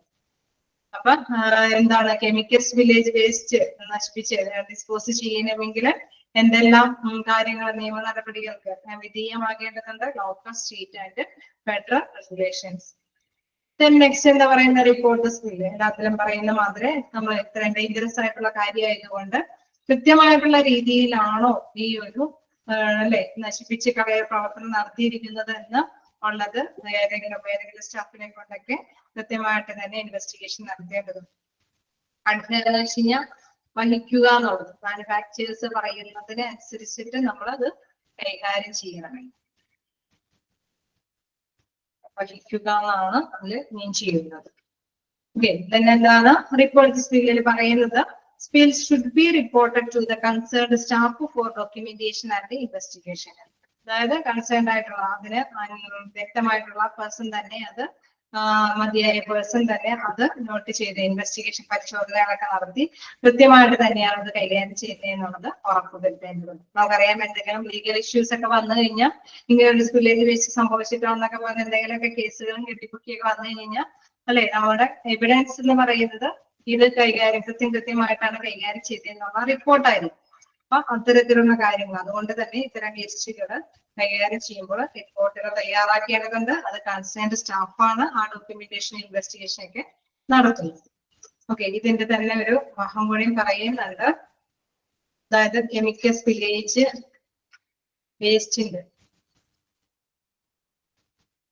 അതിന്റെ നമ്മൾ നേരത്തെ പറഞ്ഞ ഫസ്റ്റ് സ്റ്റെപ്പുകൾ വരുന്നുണ്ട്. ആദ്യം തന്നെ മേജർ ആണോ മൈനർ വില്ലേജ് ആണോ എന്ന് ആദ്യം തന്നെ ശ്രദ്ധിക്കണം അല്ലെ, ഇവാലുവേറ്റ് ചെയ്യും. ഫസ്റ്റ് സ്റ്റെപ്പ് എന്താണ്? ഇവാലുവേറ്റ് ചിക്കൻ major or minor spillage. Chemical ആയതുകൊണ്ട് അത് ചെറുതാണോ വലുതാണോ എന്ന് ആദ്യം ശ്രദ്ധിക്കണം, വിലയിരുത്തണം. ദെൻ എന്താണ്, ഈ മൈനർ ആണെങ്കിൽ അതിന്റെ ഫസ്റ്റ് പോയിന്റ് അങ്ങോട്ടും ഇങ്ങോട്ടൊന്നും മാറിക്കിടക്കുന്നില്ല. മൈനർ ആണെങ്കിൽ നോട്ടിഫൈ അതേഴ്സ് എന്ന് പറഞ്ഞാൽ മതി. മേജർ ആണെങ്കിലാണ് other immediately compressing of safety officer എന്ന് പറയും. ഓക്കെ, അത് മാറിക്കിടപ്പുണ്ട്, ജസ്റ്റ് ഒന്ന് നിങ്ങൾ തിരുത്തിക്കോളൂ. മൈനർ ആണെങ്കിൽ ഫസ്റ്റ് വൺ സ്റ്റെപ്പ് പറയുന്നത് നോട്ടിഫൈ അതേഴ്സ്, മറ്റുള്ളവരെയും കൂടി അറിയിക്കുക, അതായത് ഇങ്ങോട്ടേക്ക് പ്രവേശിക്കുന്നൊക്കെ ഇൻഫോർമേഷൻ കൊടുക്കുക. ദെൻ മേജർ ആണെങ്കിൽ ഫസ്റ്റ് വൺ പറയുന്നത് other immediately compressing of safety officer. Clear ആയോ? ഓക്കെ, അപ്പൊ നമ്മൾ മൈനർ ആണെങ്കിൽ നമ്മൾ കണ്ടിരുന്നു, ആദ്യം തന്നെ നോട്ടിഫൈ മറ്റുള്ളവരെ അറിയിക്കുക. Then isolate area gun personal protective equipment. Isolate area എന്ന് വെച്ചാൽ എന്താണ്? ഐസൊലേറ്റ് ഏരിയ എന്ന് വെച്ചാൽ കോവിഡൊക്കെ ആയതുകൊണ്ട് ഓക്കെ ഒറ്റപ്പെടും. ഓക്കെ, അങ്ങനെ ഐസൊലേറ്റ് നമ്മള് ഒറ്റപ്പെട്ട രീതിയിലേക്ക് തിരിച്ചു നിർത്തുക, അതായത് ആരെങ്കിലും അവിടേക്ക് പ്രവേശിക്കാതിരിക്കുക. തന്നെ പേഴ്സണൽ പ്രൊട്ടക്റ്റീവ് എക്യുപ്മെന്റ് ധരിച്ചിട്ട് വേണം ആരെങ്കിലും പ്രവേശിക്കുന്നവർ അല്ലെ, സ്റ്റാഫ് ക്ലീൻ ചെയ്യാനും കാര്യങ്ങൾക്ക് വേണ്ടിയിട്ട് അവരവരുടേതായിട്ടുള്ള പേഴ്സണൽ പ്രൊട്ടക്റ്റീവ് എക്യുപ്മെന്റ് ധരിക്കുക. പിന്നെ നമ്മൾ നേരത്തെ പറഞ്ഞ മാതിരി തന്നെ containers fill liquid by containers fill use acid or alkali and place absorbent pads. മാനുഫാക്ചേഴ്സിന്റെ ഡയറക്ഷൻ അനുസരിച്ചിട്ടുള്ള ഡിസിൻഫെക്റ്റഡ് ആയിട്ടുള്ള സൊല്യൂഷൻസ് ഇതിൽ പറയുന്നുണ്ട്. യൂസ് ആസിഡ് ഓർ ആൽക്കലി ആൽക്കലിയോ ആസിഡോ ഉപയോഗിച്ച് ആ ഒരു അബ്സോർബന്റ് പാഡ് ഉപയോഗിച്ചിട്ട് മതിയായ രീതിയിൽ ക്ലീൻ ചെയ്യുക. ഇത്തരത്തിൽ ഉപയോഗിക്കുന്ന പാഡുകൾ അതെവിടെ ഡിസ്കാർഡ് ചെയ്യണം, അതെവിടെ ഡിസ്കാർഡ് ചെയ്യരുത് അത് പറഞ്ഞിട്ടില്ല. എവിടെയായിരിക്കണം ഡിസ്പോസ് ചെയ്യേണ്ടത്? കണ്ടെയ്നേഴ്സ്. എന്ത് കണ്ടെയ്നേഴ്സ് ലേബൽ ചെയ്തിരിക്കുന്ന കണക്കിലാണ് അവിടെയാണ് ശ്രദ്ധിക്കേണ്ടത്. ലേബൽ ചെയ്തിരിക്കുന്ന എന്ത് ലേബൽ ചെയ്തിരിക്കുന്ന കണക്ക് ബയോ ഹസാർഡ് അല്ല, hazards label. Okay, hazards label അല്ലെങ്കിൽ ഡേഞ്ചറസ് ഹസാർഡ്സ് ലേബിളിന് ലേബൽ ചെയ്തിരിക്കുന്നത് തന്നെ നിക്ഷേപിക്കണം. നമുക്കറിയാം ബയോ ഹസാർഡ്സ് വേസ്റ്റ് എന്ന് പറയുമ്പോൾ ഇച്ചിരിയും കൂടി ഇപ്പൊ കുറഞ്ഞതാ അല്ലെ. അതേസമയം ഹസാർഡ് വേസ്റ്റ് എന്ന് പറഞ്ഞാൽ അപകടകരമായിട്ടുള്ള ഒരു ഇതാണ്. അത് നശിപ്പിക്കണമെങ്കിൽ ലോക്കലിന്റെയും സെൻട്രൽ ലോക്കലിന്റെയും നമ്മുടെ ഫെഡറലിലെ അല്ലെങ്കിൽ സ്റ്റേറ്റിന്റെ ഒക്കെ എന്താണ് പെർമിഷനോട് കൂടി അല്ലെ കൂടി മാത്രമേ അത് നശിപ്പിച്ച് കളയാൻ പാടുള്ളൂ. ഇപ്പൊ discard according to the rules പറയുന്നത് അനുസരിച്ചിട്ട് തന്നെ ഡിസ്കാർഡ് ചെയ്യാൻ അതായത് ലേബൽ ചെയ്തിരിക്കുന്ന കണ്ടെയ്നേഴ്സ് നിക്ഷേപിക്കണം. ഡീകണ്ടാമിനേറ്റഡ് ആൻഡ് ക്ലീൻ ഏരിയ ആ ഭാഗമൊക്കെ നമ്മൾ മതിയായ രീതിയിൽ സൊല്യൂഷൻ ഒക്കെ ഉപയോഗിച്ചിട്ട് തന്നെ ക്ലിയർ ചെയ്യുക. ഇൻസിഡൻസ് ഫോം, അതായത് നമ്മൾ ലാസ്റ്റ് പറഞ്ഞു അല്ലെ റിപ്പോർട്ട് തയ്യാറാക്കേണ്ടതുണ്ട്. ആ ഇൻസിഡന്റുമായി ബന്ധപ്പെട്ട കാര്യങ്ങളെല്ലാം റിപ്പോർട്ട് തയ്യാറാക്കുക എന്നുള്ളത്. ഇൻ കേസ് മേജർ ആണെങ്കിൽ നമ്മൾ കണ്ടെഴുതുക അല്ലെ പെട്ടെന്ന് തന്നെ ആരെ അറിയിക്കേണ്ടതുണ്ട്? സേഫ്റ്റി ഓഫീസേഴ്സിനെ അറിയിക്കണം. അതൊരു immediate compressing of safety officers. എന്താണ് എവിക്ട് ദ ഏരിയ, അവിടെ നിന്ന് എല്ലാവരും തന്നെ മാറിപ്പോകേണ്ടതാണ്. Prevent others from entering the area, അതായത് പുറത്തു നിന്ന് മറ്റുള്ളവരെ അല്ലെ prevent other from entering the area, അവിടെ നിന്ന് വരുന്നതിന് മുൻകൂട്ടി കണ്ടിട്ട് തടയാനായിട്ട് തടയുന്നുണ്ടെന്ന് ഉറപ്പുവരുത്തണം. ലാസ്റ്റ് വൺ പറയുന്നത് watch for fire if flammable chemicals and manage properly. അതായത് എന്തെങ്കിലുമൊക്കെ അല്ലെ തീ പിടിക്കാനൊക്കെ ആയിട്ടുള്ള സാധ്യത നമ്മൾ നേരത്തെ പറഞ്ഞു. പൊല്യൂഷനൊക്കെ എഫക്ട് ചെയ്യുന്നത് കൊണ്ട് കെമിക്കൽ ആയതുകൊണ്ട് എന്തെങ്കിലുമൊക്കെ തീ പിടിക്കാനൊക്കെയുള്ള സാധ്യതയുണ്ട്. അതുകൊണ്ട് തന്നെ അവിടെ വാച്ച് ചെയ്യണം. എന്തെങ്കിലും അപകടങ്ങൾ സംഭവിക്കാൻ പോകുന്നുണ്ടോ എന്ന് കൃത്യമായിട്ട് തന്നെ നിരീക്ഷിച്ചുകൊണ്ടിരിക്കണം. ഇപ്പൊ വലുതാണെങ്കിൽ എത്രയും പെട്ടെന്ന് അറിയിക്കേണ്ടവരെ അറിയിക്കുകയും ചെയ്യണം. എല്ലാവരെയും അവിടെ നിന്ന് ഒഴിവാക്കണം. എന്താണ് ആരെയും അങ്ങോട്ടേക്ക് പ്രവേശിക്കാതിരിക്കാൻ നോക്കണം. ഒപ്പം തന്നെ അവിടെ എന്തെങ്കിലും തീ പിടിക്കാനുള്ള സാധ്യതയുണ്ടോ എന്നൊക്കെ ചെക്ക് ചെയ്തുകൊണ്ടിരിക്കണം. ഇത്രയാണ് കെമിക്കൽസ് വില്ലേജ് വേസ്റ്റിലുള്ളത്. നമുക്ക് വായിച്ചു നോക്കിയിട്ട് എന്തെങ്കിലും ഡൗട്ട് ഉണ്ടെങ്കിൽ ചോദിക്കാം.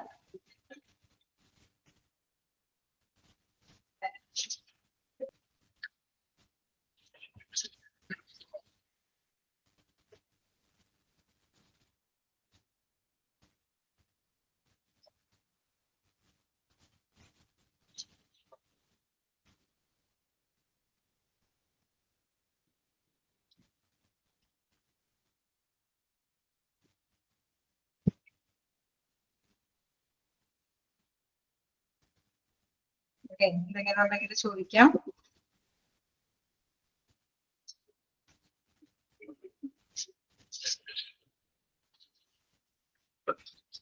ബോറാണോ? ബോറടിക്കുന്നുണ്ടോ?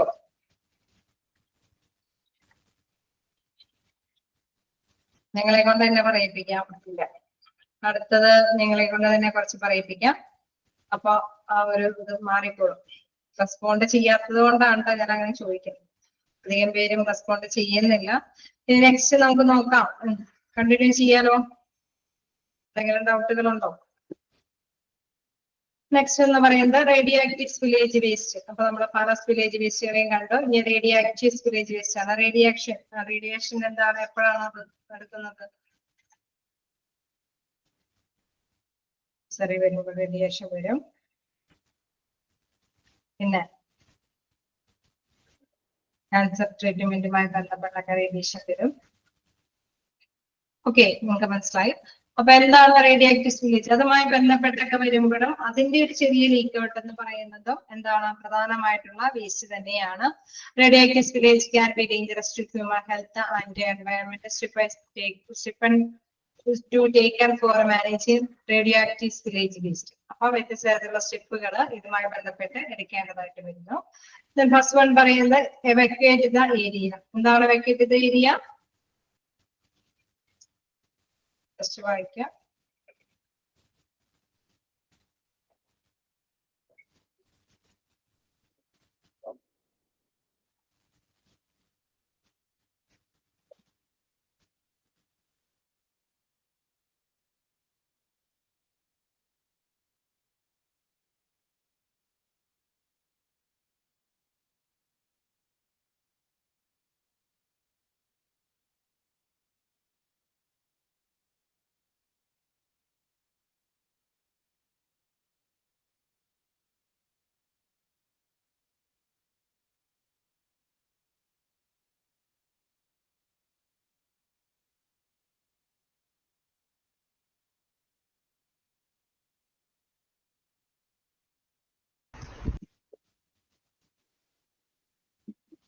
ഓക്കെ ഓക്കെ, പറഞ്ഞത് നന്നായി അറിയാൻ ഞാൻ പറഞ്ഞു പോയാൽ. അപ്പൊ ഇതിലെന്താണ് പ്രധാനമായിട്ട് പറയുന്നത്? റേഡിയേറ്റീവ് വില്ലേജ് വേസ്റ്റ്, അതായത് നമ്മൾ എത്രയും പെട്ടെന്ന് ആ ഭാഗത്ത് അങ്ങനെ ഒരു ശ്രദ്ധ വന്നു കഴിഞ്ഞാൽ അല്ലെ, എന്തെങ്കിലും സ്പില്ല് സംഭവിച്ചിട്ടുണ്ടെന്ന് ശ്രദ്ധയിൽ പെട്ട് കഴിഞ്ഞ് കഴിഞ്ഞാൽ എത്രയും പെട്ടെന്ന് ആ ഭാഗത്ത് നിന്ന് എല്ലാവരെയും മാറ്റി നിർത്തുക, ഒഴിഞ്ഞു പോകുക. എന്താ പറയുന്നത്? Wear protective equipment personnel should use after personal protective equipment, അതായത് അവിടേക്ക് പോകാൻ അല്ലെ അത് കൈകാര്യം ചെയ്യേണ്ട വ്യക്തികൾ എന്താണ് പേഴ്സണൽ പ്രൊട്ടക്റ്റീവ് എക്യുപ്മെന്റ് ധരിക്കുക, such as gloves, goggles and respirators before going to the spill to avoid a connection with the radioactive material and to prevent contact the spill. അതായത് നമ്മൾ ഇങ്ങനത്തെ റേഡിയേറ്റീവ് ആയിട്ടുള്ള മെറ്റീരിയലുമായിട്ട് ഒരു നമുക്കറിയാം അല്ലെ കണക്ഷൻ മാറ്റി നിർത്തുക, പരമാവധി അതുമായി ബന്ധപ്പെടാതിരിക്കാൻ ശ്രമിക്കുക, അതുമായി ബന്ധപ്പെട്ട പേഴ്സണൽ പ്രൊട്ടക്റ്റീവ് എക്യുപ്മെന്റ് എല്ലാം ധരിച്ചിട്ട് കൈകാര്യം ചെയ്യാവൂ.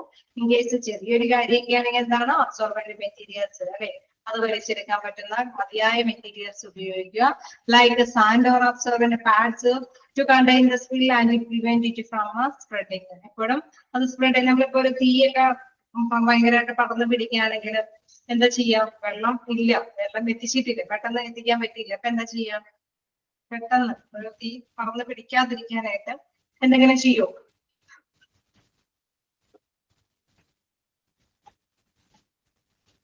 ചെയ്യോ? വെള്ളം എത്തിപ്പെട്ടിട്ടില്ല, അപ്പൊ ഫസ്റ്റ് സ്റ്റെപ്പായിട്ട് നമ്മളുടെ കയ്യിൽ എന്തായിരിക്കും പെട്ടെന്ന് ചെയ്യാൻ പറ്റത്തില്ല അല്ലെ? അത് സ്പ്രെഡ് ചെയ്യാതിരിക്കാൻ വേണ്ടിയിട്ട് വെള്ളമാണല്ലോ അങ്ങനെയൊക്കെ ഉണ്ടാകുക അല്ലെ, അത് പതുക്കായിട്ട് കൊണ്ടുവന്ന് അതിന്റെ മുകളിലേക്ക് എങ്ങനെയെങ്കിലും അത് കെടുത്തിക്കളയാൻ വേണ്ടിയിട്ടുള്ള ഫസ്റ്റ് ആക്ഷൻസ് ഒക്കെ സ്വീകരിക്കേണ്ടതായിരുന്നു. നനഞ്ഞ തുണിയിടും, അങ്ങനെ ഇടും അല്ലെ. അപ്പൊ നമുക്ക് എത്രയും പെട്ടെന്ന് വെള്ളം എത്തിക്കാൻ പറ്റിയിട്ടില്ല, അപ്പൊ അതിനെ തടയാൻ വേണ്ടിയിട്ട്, ആ തീ പകരുന്നതിനെ തടയാൻ വേണ്ടിയിട്ട് നമ്മൾ പറ്റാവുന്ന കാര്യങ്ങൾ ചെയ്യും അല്ലെ. കുട്ടികൾ വന്നിട്ട് നമുക്കറിയാം അത് ഒന്ന് പെട്ടെന്ന് തന്നെ ചെറുതായിട്ടൊക്കെയാണെങ്കിൽ സ്പ്രെഡ് ചെയ്ത് വന്യുള്ള എങ്കിൽ അതൊക്കെ കൈകാര്യം ചെയ്യാൻ എളുപ്പമാണ്. പിന്നെ നേരത്തെ പറഞ്ഞ മാതിരി മണൽത്തരികൾ അല്ലെ, ചാക്ക് കണക്കിന് മണലൊക്കെ ഇറക്കിയിരിക്കുന്ന എന്തെങ്കിലും ഒന്നും കൂടി എന്തെങ്കിലും ബിൽഡിംഗ് ഒക്കെ പണിയാന്ന് വിചാരിച്ചിട്ട് കുറച്ച് മണ്ണ് ഇറക്കിയിട്ടിട്ടുണ്ട്. അങ്ങനെയെങ്കിൽ എന്താണ് ആ മണ്ണൊക്കെ എത്രയും പെട്ടെന്ന് ആ തീയിലേക്ക് എറിഞ്ഞ് അത് കടത്തിക്കളയാനായിട്ടൊക്കെ ശ്രമിക്കും അല്ലെ. ഫസ്റ്റ്ലി നമുക്ക് പറ്റാവുന്ന സ്റ്റെപ്പുകളെല്ലാം എടുക്കും. ഇത് തന്നെയാണ് റേഡിയോആക്റ്റീവിലും പറയുന്നത്. അവിടെ നിന്ന് എല്ലാവരെയും വെക്കേറ്റ് ചെയ്യുക, തന്നെ പറ്റുന്ന തരത്തിൽ എന്തെങ്കിലും അബ്സോർബന്റ് മെറ്റീരിയൽസ് ഒക്കെ ഉപയോഗിക്കുക, സാൻഡ് ആൻഡ് അബ്സോർബന്റ് പാഡുകളൊക്കെ ഉപയോഗിച്ചിട്ട് എങ്ങനെയെങ്കിലും അത് സ്പ്രെഡ് ചെയ്യാതിരിക്കാനായിട്ട് ശ്രമിക്കുക. Then the material in a labeled by a radioactive waste bag in and discarded disposal. അതായത് ഉപയോഗിച്ചിരിക്കുന്ന എന്തെങ്കിലും നമ്മളിപ്പോ ഇങ്ങനെ എന്തെങ്കിലും ചെറിയ രീതിയിലൊക്കെ ആണെങ്കിൽ അത് കൈകാര്യം ചെയ്യാൻ ഉപയോഗിച്ചിരിക്കുന്ന എന്തെങ്കിലും ഇത് ഉണ്ടെങ്കിൽ കൃത്യമായിട്ട് തന്നെ റേഡിയോആക്റ്റീവ് വേസ്റ്റ് ബാഗിൽ തന്നെ നമ്മൾ വേസ്റ്റ് ആയിട്ട് നിക്ഷേപിക്കാൻ വേണ്ടിയത്. എന്താണ് clean up the spill. Use a suitable spill kit or adhere to the manufacturer's directive for the proper use of absorbent material to clean up the spill.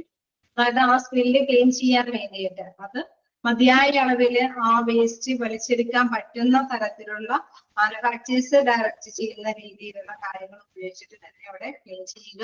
Then cautious not spread radioactive material. എപ്പോഴും clean ചെയ്യുമ്പോൾ ശ്രദ്ധിക്കേണ്ട മറ്റൊരു കാര്യമാണ് എന്താണ് clean ചെയ്തുകൊണ്ടിരിക്കുമ്പോൾ എപ്പോഴും ശ്രദ്ധിക്കേണ്ട എടുത്തു പറയുന്ന ഒരു കാര്യം എന്താണ്? മറ്റുള്ളവർക്ക് സ്പ്രെഡ് ചെയ്യാതിരിക്കാനായിട്ടും എപ്പോഴും ശ്രദ്ധ കേന്ദ്രീകരിക്കും.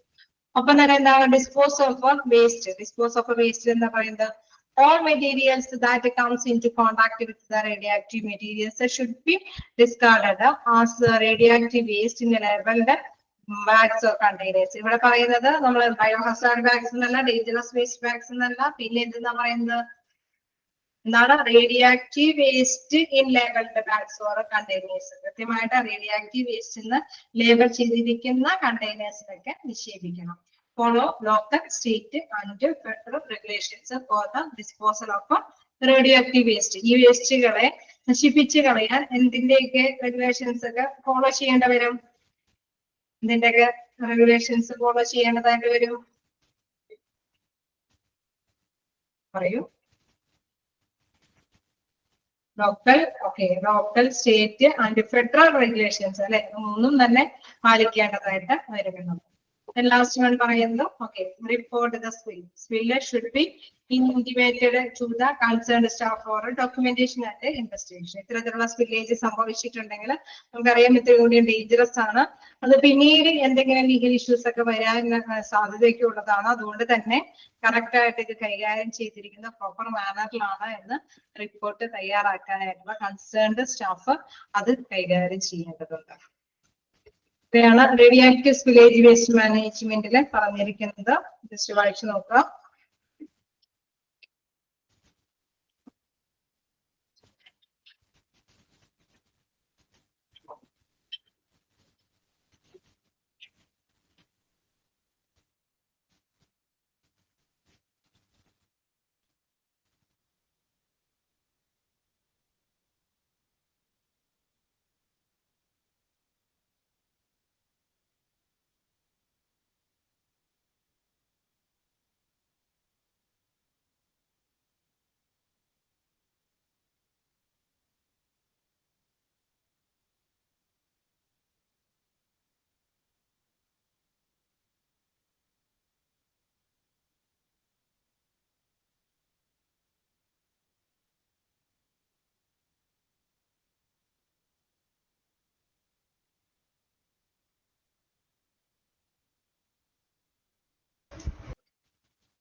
ഇനി നമുക്ക് എടുക്കാവുന്നത് രണ്ടെണ്ണം മാത്രമാണ് ഇത്തരത്തിലുള്ള സ്പില്ലേജ് വേസ്റ്റിന്റെ.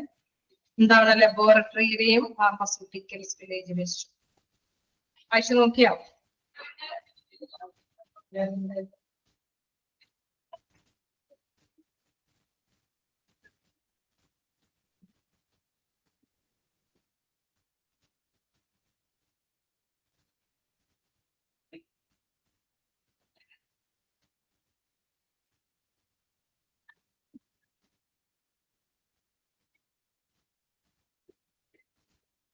എന്തെങ്കിലും ഡൗട്ടുകളുണ്ടോ? അടുത്തവരെ കൂടി എടുത്തോട്ടെ.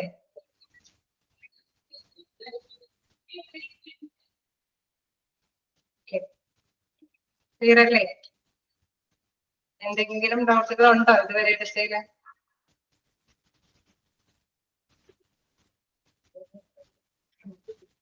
നമുക്ക് നോക്കാം. എന്താണ് spill in laboratory area microbial cultures.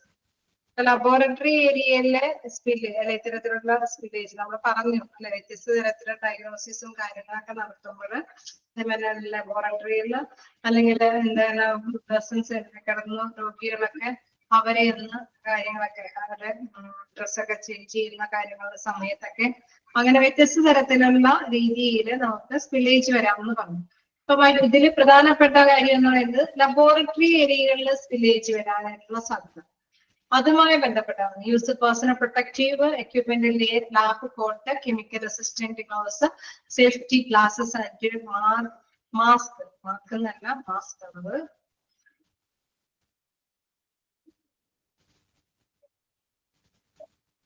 Okay, അപ്പൊ അത്തരത്തിലുള്ള വസ്തുക്കൾ പേഴ്സണൽ ആയിട്ടുള്ള പ്രൊട്ടക്റ്റീവ് എക്യുപ്മെന്റ് നമുക്കറിയാം, ലാബ് കോട്ടും അതേമാതിരി തന്നെ ഗ്ലൗസുകളും സേഫ്റ്റി ഗ്ലാസസ്, അതായത് കണ്ണിലേക്ക് എന്തെങ്കിലും സേഫ്റ്റി ആയിട്ട് സുരക്ഷയ്ക്ക് വേണ്ടിയിട്ട് വെക്കുന്നുണ്ടെങ്കിൽ അത്. അപ്പൊ തന്നെ മാസ്കുകൾ അല്ലെ, നമ്മള് അറിയാം, വ്യക്തമായിട്ട് അറിയാം, ചില സമയത്തൊക്കെ അധികം ശ്രദ്ധ കേന്ദ്രീകരിക്കുന്ന മാസ്ക് വേണമെന്നുണ്ട്. ചിലതിലൊക്കെ ഇത്രയും കൂടി അല്ലെ നമ്മുടെ സ്പെഷ്യൽ അതിനെ കൈകാര്യം ചെയ്തിരിക്കുന്ന മാസ്കുകളൊക്കെ നമ്മൾ ഉപയോഗിക്കേണ്ടതായിട്ട് വരും. രണ്ടാമത് spill with absorbent material drenched in right disinfectant hypochlorite solution with a concentration of 1.0% available chlorine 80% ethanol. അതായത് ഹൈപ്പോക്ലോറൈറ്റ് സൊല്യൂഷൻ ഉപയോഗിച്ചിട്ട് തന്നെ ഇത് അല്ലെ നമ്മൾ ഏതെങ്കിലും ഒരു സംഭവത്തിൽ എന്തെങ്കിലും നമ്മൾ നേരത്തെ പറഞ്ഞു എപ്പോഴും ശ്രദ്ധ കൊണ്ടല്ലേ എത്ര ശ്രദ്ധ കോൺസെൻട്രേറ്റ് കീപ്പ് ചെയ്തിട്ടാണ് കൈകാര്യം ചെയ്യുന്നെങ്കിലും ഒരു നിശ്ചിത ശ്രദ്ധയുടെ ഭാഗമായിട്ട് ഏതെങ്കിലും രീതിയിലൊക്കെ ചോർച്ചയ്ക്ക് സംഭവിക്കാൻ സാധ്യതയുണ്ട് അല്ലെ. അപ്പൊ അങ്ങനെയുള്ള സാധ്യത ഉണ്ടായിരുന്നില്ലേ അങ്ങനെ സംഭവിച്ചിട്ടുണ്ടെങ്കിൽ അവിടെ ഒരു സൊല്യൂഷൻ ഉപയോഗിക്കാം. ആ സൊല്യൂഷന്റെ പേരാണ് ഹൈപ്പോക്ലോറൈറ്റ് സൊല്യൂഷൻ. ദെൻ എന്താണ് അതിൽ പ്രത്യേകം എടുത്തു പറയുന്നത് 1.0% അവൈലബിൾ ക്ലോറൈഡ് 80% എത്തനോളുമാണ് അതിൽ അടങ്ങിയിരിക്കുന്നത്. അപ്പൊ ആ ഹൈപ്പോക്ലോറൈറ്റ് സൊല്യൂഷൻ ഉപയോഗിച്ചിട്ട് ഈ രീതിയിൽ എന്തെങ്കിലും ലബോറട്ടറിയിലെ ഏതെങ്കിലും രീതിയിൽ സ്പ്രെഡ് അല്ലെ ഇൻഫെക്ഷൻ വരാൻ സാധ്യതയുണ്ടെങ്കിൽ അവിടെ ഇത് കൈകാര്യം ചെയ്യാനായിട്ട് സാധിക്കുമെന്നുള്ളതാണ്. അതിന്റെ ഒരു റേഷ്യോ പറയുന്നുണ്ട് 1.0% ക്ലോറിൻ ആൻഡ് 80% എത്തനോളാണ് ഇതിൽ അടങ്ങിയിരിക്കുന്ന hypochlorite solution. Then leave 10 to 30 minutes after pouring disinfectant solution around the spiller of the nearby area using the disinfectant solution. അതായത് നമ്മൾ ഒരു 10-30 മിനിറ്റോ അല്ലെ അത്രയും മിനിറ്റ് ആ ഒരു സൊല്യൂഷൻ ഉപയോഗിച്ച് നമ്മൾ നേരത്തെ പറഞ്ഞല്ലേ മാനുഫാക്ചേഴ്സ് എന്താണ് പറയുന്നത് അതനുസരിച്ചിട്ട് തന്നെ ആ ഭാഗങ്ങൾ ക്ലിയർ ചെയ്യണമെന്ന് പറഞ്ഞു. ഇവിടെ കൃത്യമായിട്ട് പറയുന്നുണ്ട് എന്താണ് അവിടെ അല്ലെ വേസ്റ്റ് ആ ഒരു സ്പില്ലേജ് ഡിസിൻഫെക്റ്റന്റ് ആവാൻ വേണ്ടിയിട്ട് എന്താണ് പ്യുവർ ആയിട്ടുള്ള ഒരു സൊല്യൂഷൻ പറയുന്നുണ്ട്. ആ സൊല്യൂഷൻ എത്രത്തോളം നേരം ഉപയോഗിക്കണം എന്ന് പറയുന്നത് 10 മുതൽ 30 മിനിറ്റ് വരെ ആ ഒരു സൊല്യൂഷൻ ഉപയോഗിച്ചിട്ട് അണുവിമുക്തമാക്കണം. Then clean the spillage and disinfectant solution and shift all polluted materials to an appropriate waste container. അതായത് ഇങ്ങനെ സൊല്യൂഷൻ ഒക്കെ സംഭവിച്ചു കഴിയുമ്പോഴല്ലേ അവിടെയൊക്കെ ക്ലീൻ ചെയ്ത് ആ മെറ്റീരിയൽസ് എല്ലാം അപ്രോപ്രിയേറ്റ് ആയിട്ടുള്ള ശരിയായ രീതിയിലുള്ള waste കണ്ടെയ്നേഴ്സിൽ നിക്ഷേപിക്കണം. If the spillage is huge or including a extremely infectious microorganism cabinet may need to be decontaminated with formaldehyde gas by a qualified staff before further use raise incident forms. അതായത് നമുക്കറിയാം ഇത് ഇങ്ങനെയൊക്കെയുള്ള ഒരു ഇത് സംഭവിക്കുന്നത് എപ്പോ വേണമെങ്കിലും എവിടെ വേണമെങ്കിലും ആവാം. അപ്പൊ അത് ഇങ്ങനെ ഏതെങ്കിലും ഇച്ചിരി കൂടി നല്ലൊരു പ്ലേസിലൊക്കെ ആവുമ്പോൾ സ്റ്റാഫുകളിലൊക്കെയാണ് എങ്കിൽ അവിടെ എന്താണ് അണുക്കൾ എന്ന് പറയില്ലേ സൂക്ഷ്മജീവികളൊക്കെ വന്ന് ഇൻഫെക്ഷൻസ് ഒക്കെ വരാനായിട്ടുള്ള സാധ്യത കൂടുതലുള്ളത്. നമുക്കറിയാം ക്യാബിനറ്റ് ഒക്കെ ആകുമ്പോൾ ചെറിയ ചെറിയ ഭാഗങ്ങളൊക്കെ ഉണ്ടാവും അല്ലെ അതൊക്കെ പറ്റി പിടിച്ചിരുന്ന് അതിലൂടെ വീണ്ടും വീണ്ടും അത് വളർച്ച പ്രാപിച്ചൊക്കെ കൂടുതൽ ഡിസിൻഫെക്റ്റ് ആവാനായിട്ടുള്ള ഇൻഫെക്ഷൻ വരാനായിട്ടുള്ള സാധ്യതയുണ്ട്. അപ്പൊ അവിടെ കൃത്യമായിട്ട് തന്നെ എന്താണ് ഫോർമുലഡിഹൈഡ് ഗ്യാസ് ഒക്കെ ഉപയോഗിച്ചിട്ട് നമുക്ക് എല്ലാ ഏരിയകളിലും അണുക്കൾ നശിപ്പിക്കാനായിട്ട് സൊല്യൂഷൻ ഉപയോഗിച്ചിട്ട് തന്നെ ക്ലിയർ ചെയ്യാൻ പറ്റിയെന്ന് വരുന്നു. ചിലപ്പോൾ വാതകങ്ങളൊക്കെ ഉപയോഗിച്ചിട്ടായിരിക്കും ഇത്തരത്തിലുള്ള അണുക്കളെയൊക്കെ നശിപ്പിച്ച് കളയുന്നത്.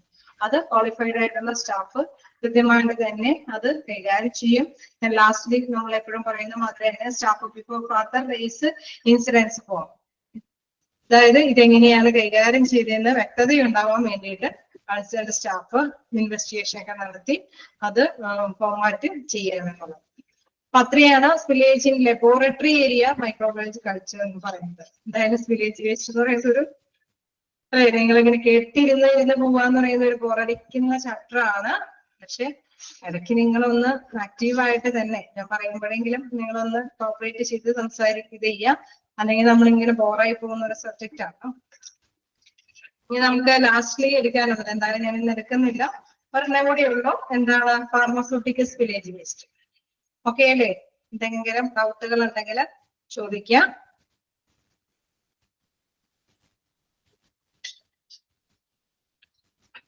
എന്തെങ്കിലും ഡൗട്ടുകൾ ഉണ്ടോ?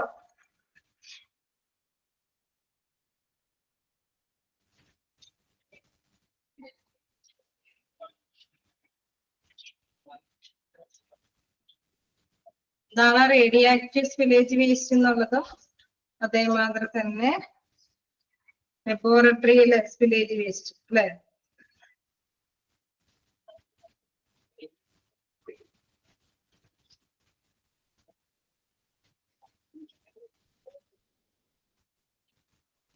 എന്തെങ്കിലും ഡൗട്ടുകളുണ്ടോ? റൗണ്ടിങ് കഴിഞ്ഞാൽ നിങ്ങളുടെ ഈ ഒരു ബോറടിക്കുന്നത് മാറും. അടുത്ത ഭാഗം നിങ്ങൾക്ക് വലിയ കുഴപ്പമുണ്ടാവില്ല, ക്യാച്ച് ചെയ്യാൻ പറ്റുന്നതാണ്.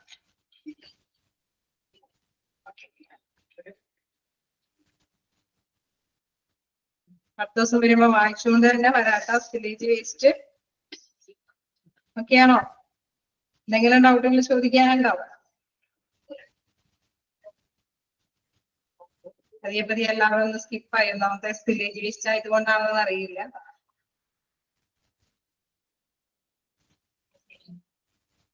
എന്തായാലും നമുക്ക് നെക്സ്റ്റ് ക്ലാസ്സിൽ കാണാം. Thank you.